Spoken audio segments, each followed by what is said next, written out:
Welcome back, everybody. We are here for tonight's special endurance round for the GT4 Championship here at Motive. This is obviously round 5 tonight. Races 13, 14 and 15 all compiled into one round. So we're going to be offering treble points for this race around Raupuna Park in the night time in the sunset here in New Zealand. It's going to be very, very exciting. Oh, how's that, Iain? Tilt it a little bit to the right. No. As in, tilt it, not move it. If you know what I mean. No. See, tilt it more. The camera's kind of slanted off to the left.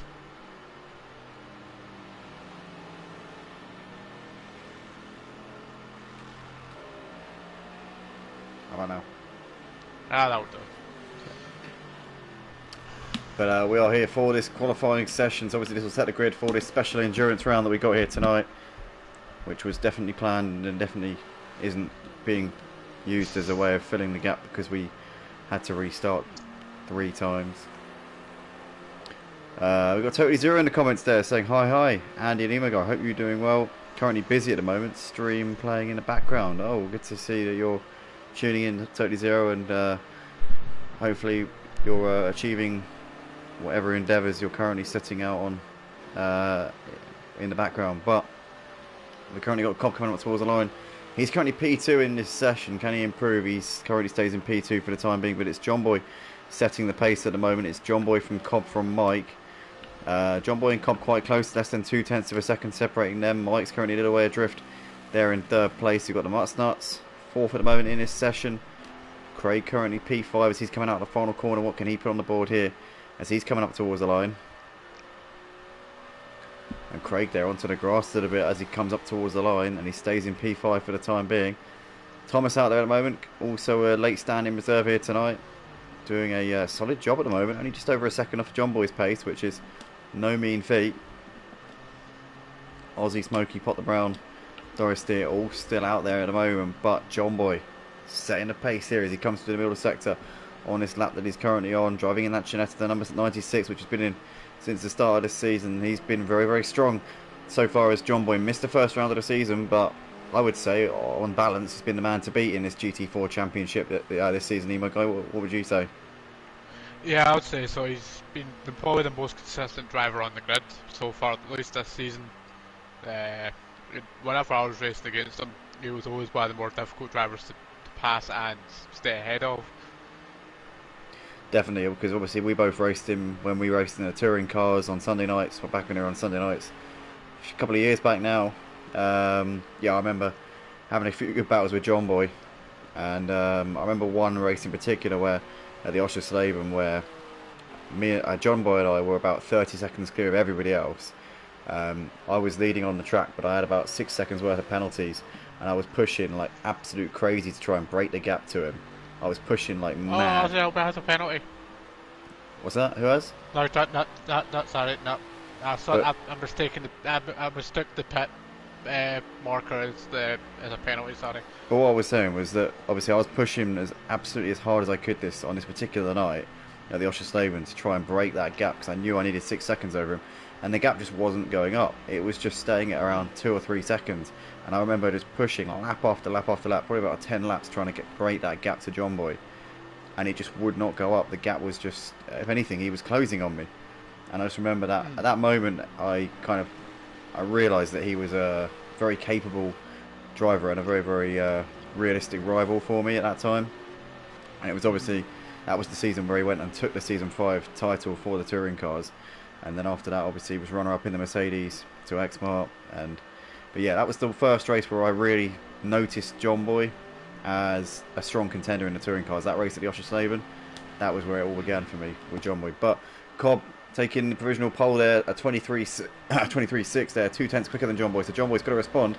He's got the slipstream of Thomas here, which might be able to help him. And John Boy there returns the favour, goes 1/10 of a second quicker than Cobb.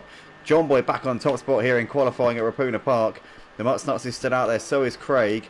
Thomas has just finished his lap, so he's now done for the session. Pot the Brown's also done for the session. And in fact, it looks like the Mutt's Nuts is done, so it's just gone Craig now as he comes up towards the line. What can he do? As he comes over now, and I think he stayed in the same position. I don't think he moved. M&S says, good luck tonight, guys. Going to be an interesting race. It definitely is, Emma, with this endurance format that we've got going on. No mandatory pit stop either. Let's remember. So some drivers might chance a tyre change with potentially a bit more pace at the end. And that'll be interesting to see if anybody goes for that and if it can work. I'm going to ask you the $1,000,000 question. Oh, I wonder what that could be. I have no idea what you could be talking about. Who's your take for the win tonight?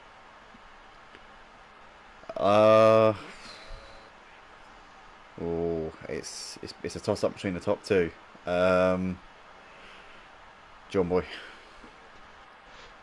I'm going to go Mike because the middle sector, yes, it's probably more suited to the Junetta, but for the rest of the track, it is very much a straight line. Do you reckon Mike could be eyeing up getting some overtaking done down that start-finish straight? Yeah. He's going to be looking to try and keep in that slipstream. Problem is, he's going to be taking so much life out of his tyres. Maybe we could be seeing Mike pulling that strategy that I was talking about. And for the viewers at home, you can also put your prediction for the winner in the comments, and we'll see who comes out on top. And whoever does get it correct will win a raisin cookie by the end of the race. He's lying. We don't have any raisin cookies. We've got no money. Champ stole all our money. We had £100 net worth. Champ stole it all about 3 years ago. I have cheese. I don't think that's going to suffice, Ian. I don't think we're not really selling it. You don't know that. I mean, who wants some mouldy mozzarella out of Emo Guy's basement? No one. Considering I don't have a basement, I live on a top floor of a flat. Shh, I don't know that. I don't know that. Anyway, here we are. We're about to go racing here at Raupuna Park for the only race of the evening. And it is lights out and away we go. And it looks as though John Boy gets a good start as Cobb doesn't get a good one. And you can see there Mutt's Nuts already trying to attack there to the inside. But he's got Mike on his inside, so he's got to be careful here. Mutt's Nuts there up into second place as he made the move there. Now he's looking to go for the potential dive bomb up the inside. And he's done that one brilliantly there as the Mutt's Nuts. So he's up into P2. Oh, as John Boy goes wide, coming through turn one, but gets it turned. And he holds on there as Mike is in third ahead of Thomas. No. And Cobb's dropping down the order. What's happened to Cobb? Oh, no, Cobb. Oh, he's down to P6 there. He holds on to it, though. There's Thomas is coming under the pressure from Smokey Devil. Oh, no, there's a crash. Somebody's got off Smokey Devil there, spinning off onto the infield. Long way to go, Smokey. Get yourself back going again. No, there's opportunities in this race. Yeah, Cobb is down to the back. Oh, no. Was it Smokey and Cobb coming together there? Cobb is down to P10. He's nearly 10 seconds off of the lead, so that's really gone a nightmare there for Cobb so far. As Mutt's Nuts has lost out to Mike. Mike's got ahead of him going through the infield, so Mike has gained a position, but John Boy already threatening to clear off into the distance here. He's got a second over Mike, and you can see them all going through this middle part of the lap at the moment. Pot the Browns up into P6, Aussie in 7th. Cobb there down to 8th place has got ahead of Thorist, and Thorist is down to P10, so Thorist has had a horror show of an opening lap to this race as well. I'm just looking back at the replay and it looks extremely funky. Who's the white and black Junetta? I think it might be Doris. It might be Thorist. Yeah, it is. Yeah, it was him because from what I could see, the car he went straight ahead, but then his car pinged back into the track. He is suffering from a bit of connection issues. To be fair though, I mean we need him to stick with it because obviously, but Mike currently running in second place instead of the Mutt's Nuts. You can see Craig Thomas all with him. There's currently a bit of a train between second and fifth place. This big gap back to Potter Brown. Potter Brown's got about a second back to Aussie at the moment, but a long way to go here in this race still. Cobb currently 10 seconds off the lead. He's definitely capable of a podium from there. We know that for sure. Yeah, he definitely is. But it's a long race. Anything can happen. It certainly can.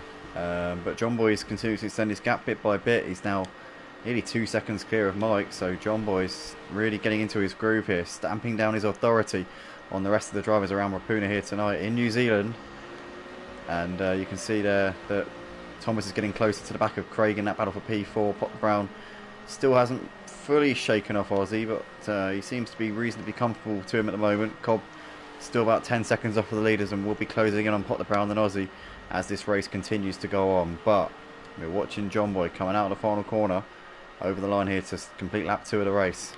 And the Mutts Nuts is still keeping Mike honest, despite Mike making a move on him on lap 1 after Mutts has got a better start than him.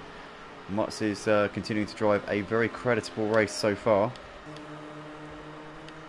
And Aussie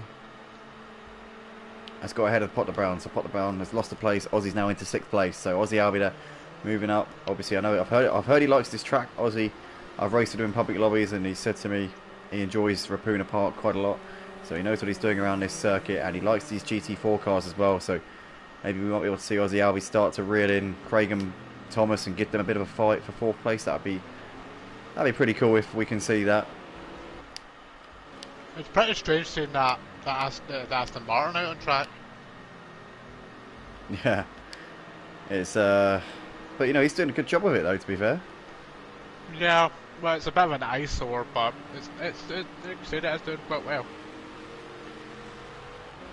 As Thomas was a bit wide there, going through the middle part of the lap. Craig though seems to, I think, just be defending him a bit hard here. Seems to be losing time, and it's obviously costing them time to the leaders.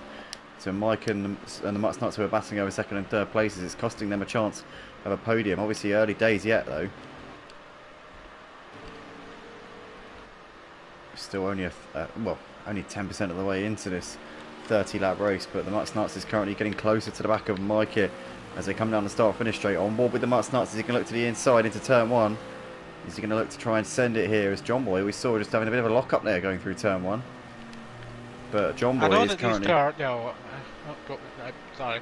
But I know these two are fighting, but on that last lap, John Boy was over a second faster, and it was the same with the last lap. I was about to say, yeah, it's he's flying at the moment. It's John Boy, and these two, I don't know if they're going to start working together here, start sort of getting in line, and the Mutts Nuts, I think, has just got to trust Mike here. In this situation, he's just got to trust him, and just hope that he can start to chip away, or at least keep the gap at what it is, and then potentially a mistake from John Boy could allow them in, because at this point they are just taking time off of each other, and they're going to have no hope of winning this race, either of them, if they do what they're currently doing. So maybe the Mutts Nuts just got to sort of stand off him a little bit and just trust that Mike has got the pace to rid him in.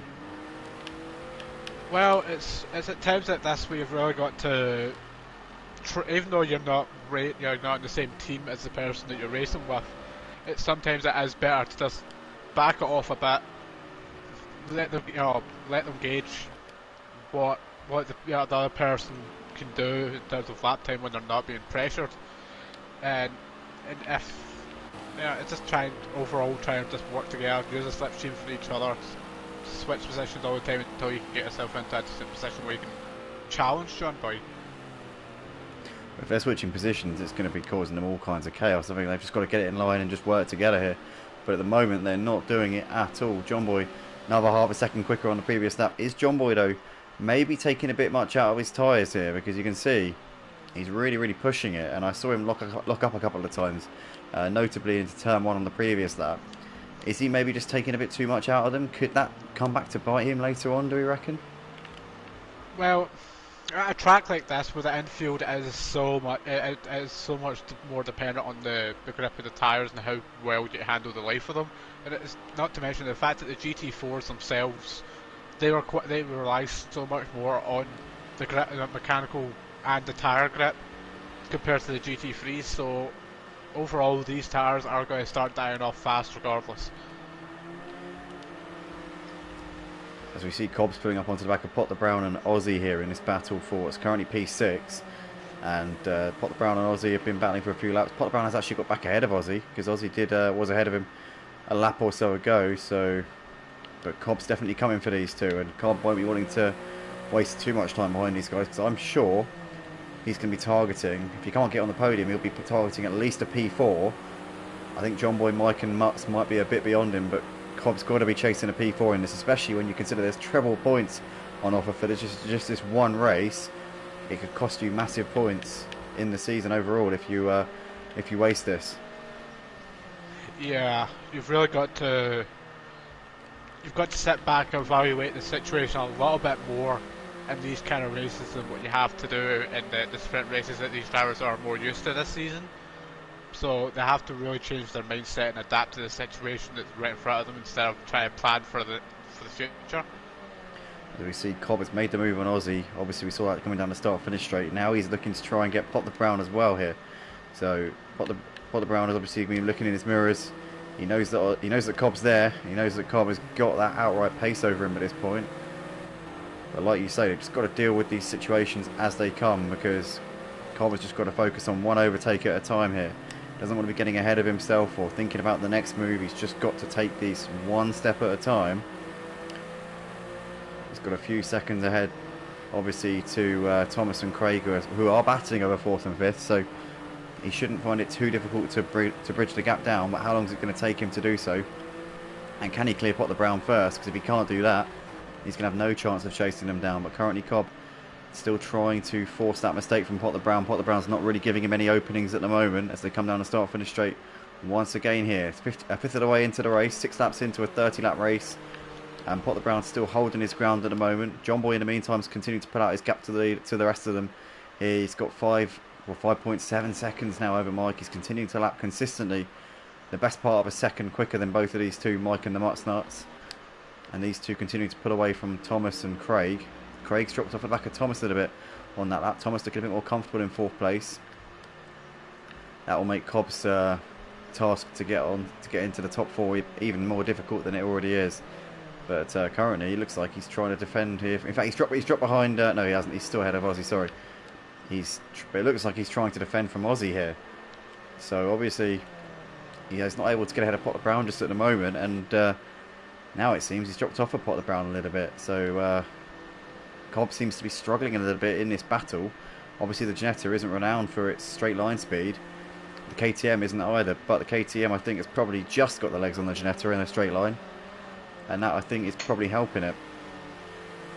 Yeah, well, the KTM does look like it's an overall smaller package than the Ginetta, so that's definitely going to help with weight. So if it's got equal power to the Ginetta, then it's going to be coming down. At that point, it's going to come down to weight.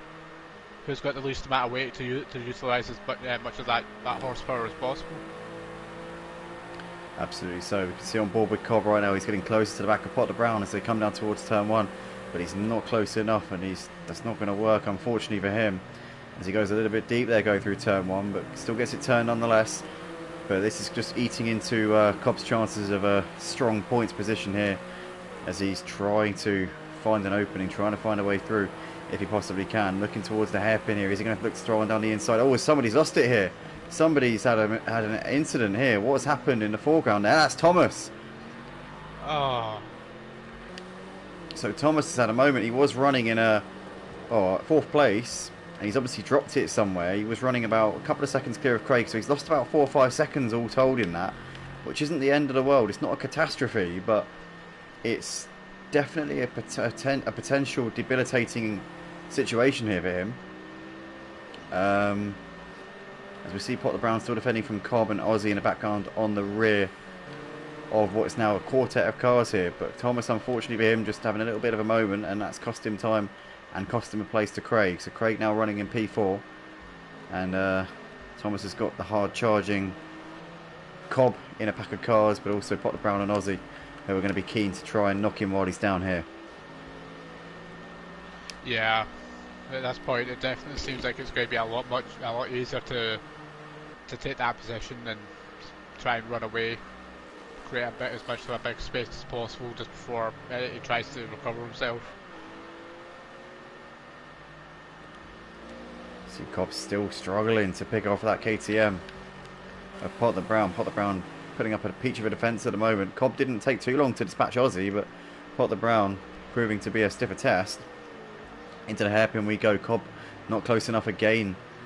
Can't really throw it up the inside. He's not in range at the moment. Pot the Brown just doing what he needs to do at the moment, and you can see that Thomas is already starting to pull away from these guys after his mistake. Well, in certain cases, having that spin, it can probably just, it heats up the tyres to the point where they do probably operate a little bit better than what they were previously before the spin. So maybe that's a counter reaction to what happened.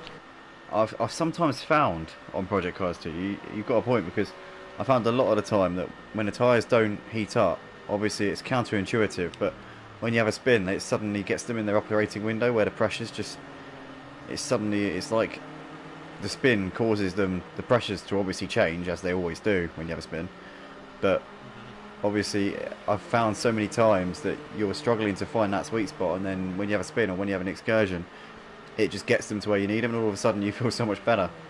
It's one of those weird things on Project Cars 2 that now you mention it, it's like it gives me a bit of a throwback, but it's really a thing. I've experienced that a lot of times on this game, where you suddenly find that the car's just drivable after a spin or after an incident. Not necessarily damage, I mean that never really helps you out in any case, but certainly a spin. It breathes a certain breathes a second life into the tyres. Yeah. It's a second wind essentially. Yeah. Thomas in the meantime and like you say, Ian, obviously with this second wind now underneath him, he's now really putting the pressure on Craig in this battle for P4, as these guys coming into the final sector here. So he's wasted no time in getting himself back in this one. In the meantime, Mike and the Mutts Nuts are still fighting over second and third places. John Boydo is riding off into the sunset here tonight. He is nearly 10 seconds clear of Mike at this point, and he is cruising at the moment, as well as John Boy. But Jazzman in the comments saying Andy with a couple of dabbing emojis there. Good to see you, Jazzman, as always. Jazzman obviously one of our top contenders in our ACC leagues. As we can see here, Craig going a bit wide as Thomas looking underneath him here into turn one. Is that job done? I think it is. As he goes a little bit wide there, does Craig. But Thomas is on the inside. They're going to be side by side. This is going to be tight. I tell you what, it's going to be brave from Craig if he can hold this around the outside. He's going to try and do it. He goes a little bit wide there on the exit, on the grass, and he manages to hold position there. But Thomas is on the inside and was going to try and send it back down the inside into the hairpin. He's done that one as Thomas. Has he overshot it though? No, he hasn't. He's timed his braking to perfection, and Thomas is up into fourth place. And that was beautifully crafted there from Thomas. Craig fought it valiantly, but couldn't hold on any longer there. And that was an excellent move there from Thomas, and he's continuing his comeback drive really nicely, and he's now back where he was before he had his incident. Yeah, he just needs to keep that momentum, keep on pushing, don't let up, obviously, but at the same time be mindful of your tyre life, and just try and see how far that second wind can carry you. Again, the question we were talking about before, about whether or not this is going to be a pit stop race, because there's no mandatory pit stop. So if it turns out to not be a winning strategy, or it turns out not to be significantly quicker, having a fresh set of tyres, then it could be massively detrimental to your race. So, I mean, do you risk it? Do you put a fresh set of boots on, knowing that you'd need to be lapping? If you pit on lap 15, you've got 15 laps left in the race, a pit stop for tyres will cost you about 40 seconds. In order to make up the 40 seconds, you'd have to lap around 2.5 to 3 seconds a lap quicker than the drivers that you're essentially racing against. Yeah. You know, with 15 lap younger tyres, 2.5 to 3 seconds a lap, is that realistic? I don't know. Well, as Cobb makes a mistake, and he's dropped way back. He's dropped a few seconds back. Sorry, mate. No, that's fine. It really just comes down to the situation, how the car's feeling, what your gap is to the car ahead or behind. It's just so many factors that you have to play in. Yeah, I mean, it's obviously there's not too many drivers out on track, so I don't know. Everyone's quite strung out, but if you've got fresh tyres on and the guys who you're in a race with are battling with others, then it could also be beneficial as well. Yeah, like you say, but it's a lot of factors, but traffic could play a big part as well. Being in close proximity with other cars, if you've got a clear track in front of you where there's no one near to you, then it could pay massive dividends. Because, we look at the gap between John Boy and Mike right now, it's 12 seconds. That's nearly a quarter of a pit stop already. But then on the flip side, if John Boy were to come in and the fresh tyres, let's say for example they were only half a second to a second a lap quicker, which I think would be the absolute minimum that I think would be the discrepancy. But let's just say for example that were the case, he comes out of the pits 25 seconds behind Mike, and his tyres are only a second a lap quicker. He'll then lose the win, and he'll probably lose second to Mutt's Nuts. So, you know, at this point, it's still it's not a risk worth taking for him, even for John Boy, even somebody who's home and dry, as far as we can see. It's not a risk that I think he can sort of envisage. Whereas for someone like maybe Mike and the Mutt's Nuts, like if Mike was to come in now, he'd come in 50 seconds behind John Boy, but then if he can lap 3.5 seconds a lap quicker than John Boy from now until the end, then boom, he could win. So yeah, you all have that ascendance. It's like I said, it's very situational. It's just down to what's happening around you. Yeah, it's a real game of chess at this point. But currently, Thomas is really pulling away from Craig here. You can see he's already got the gap at 3 seconds. So he made the move a couple of laps ago, and he's already lapping a second a lap quicker.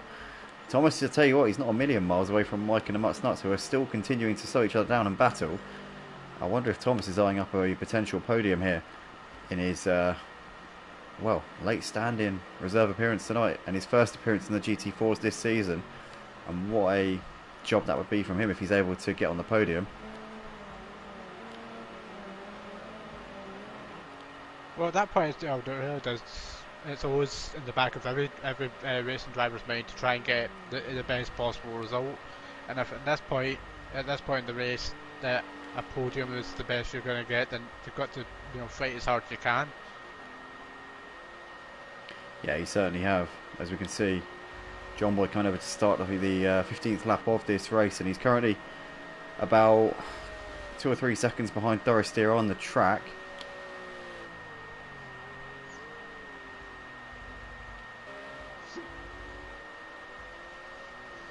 Doris there kicking up some of the grass on the inside apex there of turn 1, but it's not really. I mean, he's pushing the limits, and he's managing to do so consistently with very, very little jeopardy. So he's just currently got a lot of confidence around his track, and it clearly feels like he doesn't need to hold back much. He's just knows exactly what he's got underneath him and knows how to deal with it, and he's doing that to perfection at the moment. Mike and the Mutt's Nuts still fighting it out over second and third places. Is anybody going to come in at the end of this lap at the halfway point for some fresh tyres to potentially have a bit of a pace advantage in the last part of the race? That is what we're going to find out at the end of this lap, I would imagine. Well, I'm not seeing massive drops in the lap times. John Boy, he's still in the 24s. Mike and Mutt's Nuts, and but obviously fuel as well. Yeah. Got to factor in that the fuel loads are dropping. Yeah, well, we know that the Ginetta probably has the smallest fuel tank out of the entire grid. So, if anything, we're probably going to see the Ginettas come in before the BMW and the KTMs. Well, I think they were doing low 24s, wasn't it, at the start? So we sort of drop into around. Oh, it's John Boy wide there going through turn 1, very wide. Ooh. But luckily he's 15 seconds ahead, so no massive dramas. Oh, Mutz is running in second. What's happened to Mike? Mike's dropped it somewhere, and somebody else, Thomas, has dropped it as well. Oh, Thomas is parked on the exit of the final corner. That's his second mistake of the night. That gives Craig P4 pot up into P5 with Cobb P6, and Thomas is down to 8th place behind Aussie Albie. Oh, Thomas, after such a promising race so far, is now 7 seconds. Well, no, he's about 10 seconds behind where he was, and he's now about 7 seconds behind the driver he was battling with before. Oh. And a lot of cars between himself and his rival for 4th place here in this race. So Thomas has got pace around here, but maybe just pushing a little bit too hard in cars that he's not all too familiar with. Well, you know yourself, with the curbs around this track, they can be, it's just like any track on this game, Bastards. they can be very deadly. Yeah, 100%. Once they've got a hold of you, it's extremely hard to get away. They do not let go. They are Yeah, they're like Rottweilers. Oh, Mike's lost it! Mike's had a spin there going through the second to last corner. And what a shame for Mike, because he's going to drop more time to the Mutts Nuts and potentially could be vulnerable here to Craig. I'll tell you what, if Thomas hadn't had that spin, he would have got Mike. He would be in P3 right now. Yeah. What could have been for Thomas, but Mike still in a podium place through the grace of God. But John Boy leading the race. And Mike currently dropping back into the clutches of these guys. Craig there, P4, ahead of Potter Brown, who's still battling with Cobb at the moment. As they come down the start finish straight, Cobb there in a slipstream. Is he going to look to try and send one up the inside? Seems like he's still a little bit too far back. This must be one of the most frustrating sights that Cobb's ever had to deal with in sim racing. Yeah, I would have to agree with you on that. It's just it's a track where you can't really overtake. It's hard to overtake in these cars if you've got a car that's so down on straight line speed like the Ginetta is. Obviously the corners are too narrow, so albeit usually in the Ginetta you can make the best of good cornering grip, when the corners are this narrow and this tight, is there just any room to really make the move apart from the hairpin? Maybe the hairpin's got to be the place where if he can get a good run down the straight and then ace the first two corners, then maybe the hairpin has got to be his best chance. That's got to be where he's got to set this up, I think, surely. Yeah, you don't really see any other opportunities, really, do you? I can't envisage where else is going to get this done. So Cobb really needs to get a good exit out of this final corner, get good drive onto the start finish straight, and then ace those first two corners. It's a 3-corner plan, 4-corner plan if you include the hairpin itself. He's just got to get a good exit out of here, get on the power nice and early, control the back end. Here we go. He's a little bit closer now, but Potter Brown's got a slipstream off of the car in front, which I think is Thorist. No, it's not. It's actually Craig. But Cobb here, closer to the back of Potter Brown this time. A little bit closer. I'll tell you what, Ian, this might be his opportunity here. If he stays close here through turn 2, which is coming up in a second, he might be able to send one into the hairpin. Needs to get a good run here, though. I'll tell you what, this has got to be his best chance here. Surely he's going to go for it. Yeah. Down the inside into the hairpin. Here we go. Cobb is going to go late on the brakes. Potter Brown trying to hold it around the outside. Cobb trying to squeeze through the gap, and he makes it move. He makes it happen there. Cobb up into P5. Excellent stuff there from him. I knew that was going to be his opportunity to get it done. And Cobb there doing that absolutely brilliantly. Textbook move there from Cobb. Now he's got to focus on Craig ahead of him, and he's only... Wow, how quickly races turn around here. The Mutts Nuts has made a mistake. So now, suddenly, the battle for P2 could entail about 4 or 5 cars here. This is incredible. You've got currently the Mutts Nuts in second, all the way down to Aussie in 7th. You've got 10 seconds separating these 6 cars. So everybody who occupies second spot in this race appears to be making mistakes of some sort. Mutts Nuts and Mike now very close again. And Craig, Cobb and Pot not far off at all. Aussie there in the background. Well, like I said at the beginning of the race, it's one of those tracks where it's unpredictable. It's very much like Monaco in terms of unpredictability. If 1 minute your race is going fine, the next minute you don't know what's happening, and you can just be turned around. Cobb eyeing up another move here, looking to the inside of Craig into turn 1, but he's a little bit too far back. Had to take a tight line through there and got early on the brakes. Was cautious coming through that first corner. Craig now trying to defend to the next corner. And just blocking off Cobb's attempts here. Just trying to say to him, look mate, you're not going to make this happen. It's not going to happen.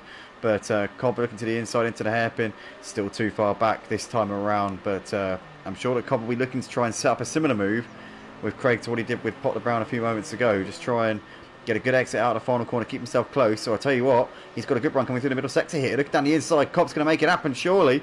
And Craig can't get a cut back there. Cobb up into 4th place. That's 2 moves in the space of just over a lap there for Cobb. Excellent stuff there from him. He's on a bit of a charge now. He's only 5 seconds behind the Mutts Nuts and Mike running in 2nd and 3rd places. And I tell you what, for Cobb to get onto the podium here after his first up shenanigans, that would be an unbelievable performance. Yeah, well, it's Cobb. We can't really expect much else, but apart from... we all know that once the fire's lit under him, he's going to do everything in his power to get back to where he wants to be. Obviously, this track does have a bit of a sentimental value for Cobb because he did actually mention in the lobby. Oh no! As we see Craig there losing it out the final corner, bins it onto the grass there, coming out and onto the straight, and he's going to lose a few places there. He's lost out to Pot the Brown Aussie. Oh no, what a shame there for Craig. Oh no. Anyway, never mind. So, sorry, that's my bit. No, I tell you what, who did that really well. That was Ravi. Ravi used to do that the best. Do you remember Raven Maestro? Used to commentate on the channel. Yep. And I've got him as a friend on Steam. Yeah, and he'd always do that thing. He'd be like, "Oh no." Okay, doesn't matter. Anyway. Yeah. No, he'd be like, "Okay, doesn't matter." Yeah. That was his catchphrase. Well, for me it was anyway. But yeah. That was my main memory of him. But the Mutt's still holding on ahead of Mike at the moment. Craig now well and truly out of that picture, but Cobb running in P4 is gapping the Pot the Brown, and he's only 6 seconds behind the battle between the Mutt's and Mike here. We're coming in towards the closing laps though, only 10 to go here at Raupuna Park. John Boy's still lapping in the 124s. I think this tyre talk, Ian, was a bit futile. Looking at the times from John Boy. He's currently doing his fastest first sector of the race so far. So I think maybe I was a little bit off of the beaten path there with that one.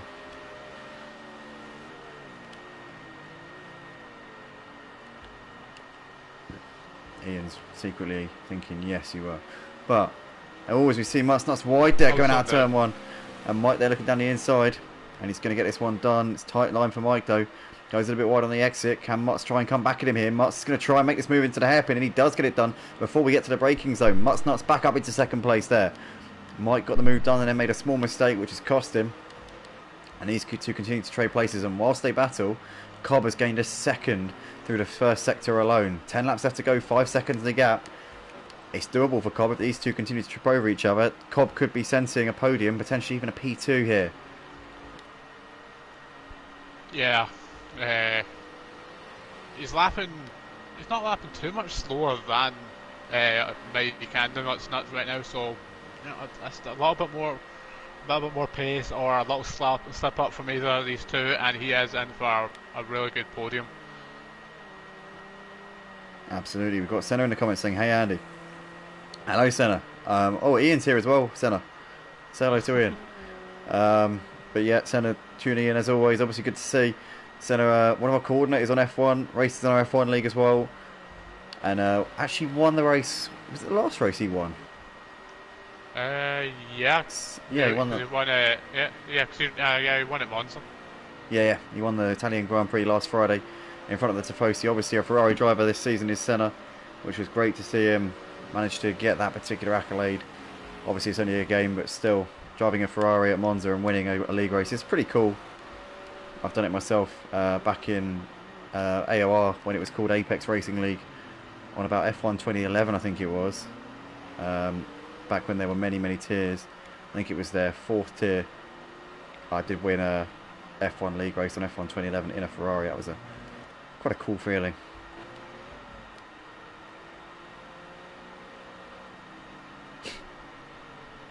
That's actually dead true. I don't remember asking, but okay. That was back before the spectator mode was good enough for streaming though, so you're just gonna have to believe me on that one. Anybody in the chat remember asking about that story? I No. don't. Neither did I. Do I care?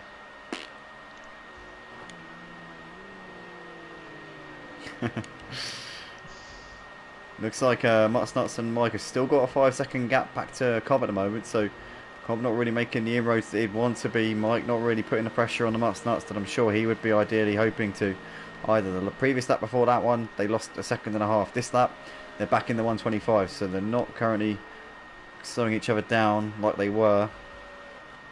And Cobb, a 26 dead, these two, as I said, in the mid-25s. So Cobb's got work to do and he needs to pick up the pace here. You guys looking forward to Singapore?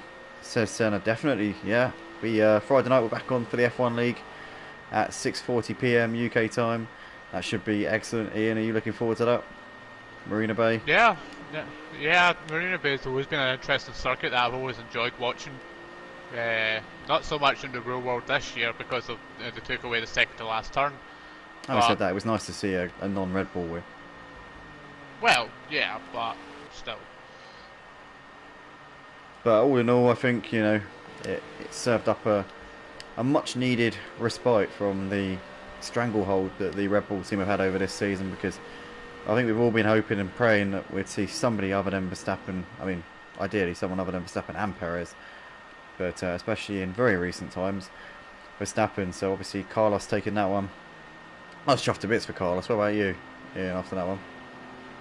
Yeah, no, it's pretty good to see him get a positive result for a change. And also we had another driver that had a win recently with Oscar Piastri winning the sprint race. Indeed. Yeah, Qatar this weekend. Well, last weekend. Yeah, and it's not the first time he seems to be a bit of a sprint race king, this Piastri, because we saw at Spa earlier in the season. Well, not that much earlier, only about a month or so ago. But we saw at Spa he came very close to taking the win, pushed Max all the way in that one. So for Oscar to be putting in that sort of graft in the sprint, it's only a matter of time until we see him on the top step in a Grand Prix. I think it's if it doesn't happen this season, it will almost definitely happen next season. And Norris as well. It's good to see the McLarens up there. The Mercedes are also getting closer as well. Hopefully we can see four cars, including Ferrari, battling for the wins next season. But it's a long way to go. And if Verstappen's got the best car, he's going to be winning the races. I think that's a given, because he's the best driver in the best car. So the only way that we're going to see a mix-up is if we see Red Bull not have the best car. So that kind of puts the onus on everyone else to step it up a bit. Well, the only thing we can do is wait and see exactly how the season starts next year. Absolutely. If we can just add a regulation saying that Max Verstappen has to carry 100 kilos of ballast, I think that'd be a good start. But yeah, we'll go from there. Well, obviously, I'm happy to take suggestions on this. You could have said the same about Hamilton for all the years that he won in a row.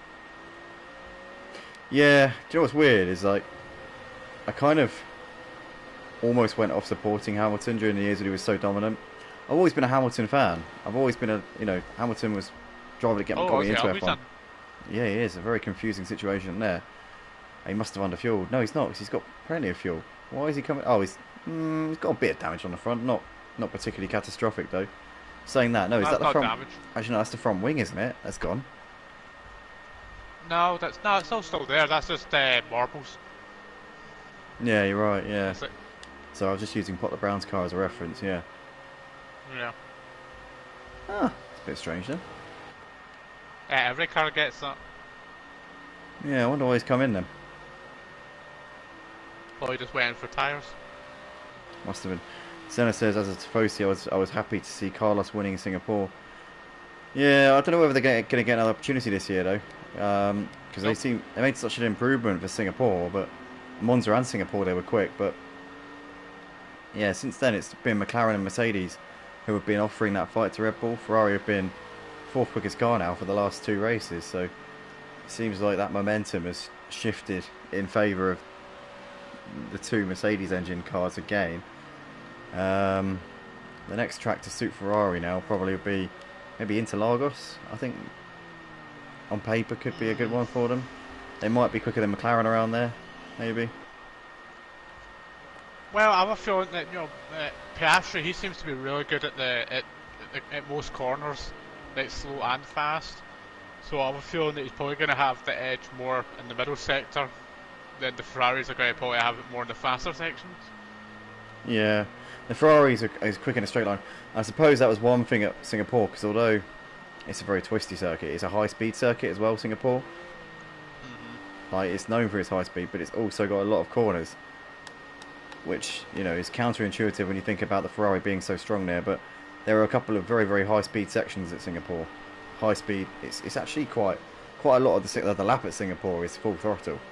So yeah, and that I think is the breaker. Although it's not got the top speeds of Monza. The more time that you're on the loud pedal is the more that the Ferrari is going to benefit.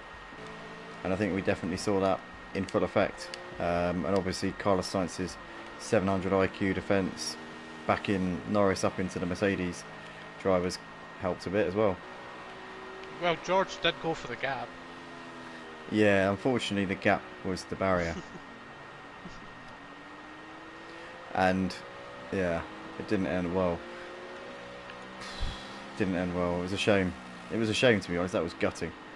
I mean, I was surprised at the time when I saw him just suddenly go into the barriers. I thought, oh my god, did him and Hamilton touch? Obviously, that was a bit of a that was a precursor, wasn't it? But yeah, I remember at the time thinking, geez, did they have contact? And then obviously saw the replay because I was just sort of watching the battle at the front, and suddenly saw him fly off into the barriers, and I was like, whoa, what happened there? You know, because it's so rare. He's taken Mr. Senna's words of if you don't go for a gap that's there, you're no longer a racing driver. He's taking it a bit too literally. Yeah. Yeah, I don't know. George is I mean, he just doesn't give up, does he? It's like Hamilton. He's obviously taken a leaf out of Hamilton's, but being Hamilton's teammates, kind of giving him a few tips just to never give up, keep pushing, keep believing. I did see that there was one of the interviews at the end of the race this last weekend. It says that 99, I think it said like 25% of the grid, if you were to put them into a Red Bull, they would win the championship. I would say probably more than 25%. I would say probably about 60-70% of the drivers in a Red Bull would win the championship. I mean, it's more of a case of I think who wouldn't. I think that Sargent obviously wouldn't. I say Stroll. Stroll as well. Albon is hard to say. I think Albon's he's borderline. Been doing quite well lately. Yeah, Hulkenberg I think could win the championship in a Red Bull. Also, we know that Ricardo. We know what he can do in a Red Bull. Yeah, we know what Ricardo can do. I mean, it's difficult because his driving style is very specific, and obviously the evolution of the Red Bull over the years, we don't know what it'd be like now, because the Red Bull of 2018 could be a very different kettle of fish to what we see now. Now that it's been built around Verstappen, it's so tailor-made to him.